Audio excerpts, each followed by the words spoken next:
આપણા ઘર પાસે કૂતરી વિયાણીથી પછી હું કૂતરી આપણે ગલુડિયા જોતા પછી હું આપણા સબસ્ક્રાઈબરે 200 ઉપર થઈ ગયા છે ને તેના માટે આપણે મઢુલી પણ બનાવી દીધી.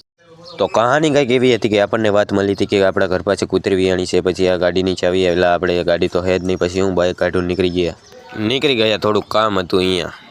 પછી હું કામ પતાવીને પાછા આવતા રહ્યા ને પછી આપણે જોવાના હતા ગલુડિયા જોવા આપણે નીકળી ગયા. તો અને પછી આપણે લઈ લીધો વાસુની ભેગો. તો ચલો વાસુ પણ આવી ગયો છે અને કૂતરી પણ અહીંયાથી ચડી રહી છે. અને પછી મેં કીધું અહીંયા તો ગલુડા હે જ નહીં. પછી વાસુ કે અહીંયા નથી, હા મેં હે. પછી ત્યાં છે અત્યારે, અહીંયા તો ઘર બનેલું જ નથી. પછી આપણે એના માટે નવું ઘર બનાવવાનું હતું. તે વાસુ પણ કે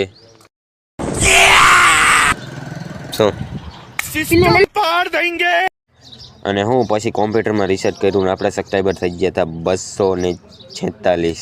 તમે જોઈ શકો છો. પછી હું કૂતરાનું ઘર જોયું કોમ્પ્યુટરમાં. મેં કીધું કેવી રીતે થાય. પછી જોઈ લીધું ને પછી નીકળી ગયા. પાછું તમને થોડુંક અમે ઘર બનાવ્યું છે, તમે જોઈ શકો છો. પાક્કું ઘર બનાવ્યું છે, કાચું નથી બનાવ્યું, કોઈ દી પડે નહીં એવું બનાવ્યું છે. સિમેન્ટ અને રેતી મિક્સ કરીને બનાવ્યું છે, માલ બનાવીને તમે જોઈ શકો છો. પછી કહેતા નહીં, લાઈક અને શેર કરી દેજો અને અમારી યુટ્યુબ ચેનલને સબસ્ક્રાઈબ કરી નાખજો. 246 સબસ્ક્રાઈબર લગીને ક્યાં સુધી રાખશો? હવે 300 કરાવો. પાર્ટ 2માં આપણે ઘણું બધું દેખાડવાનું છે કૂતરીનું ઘર.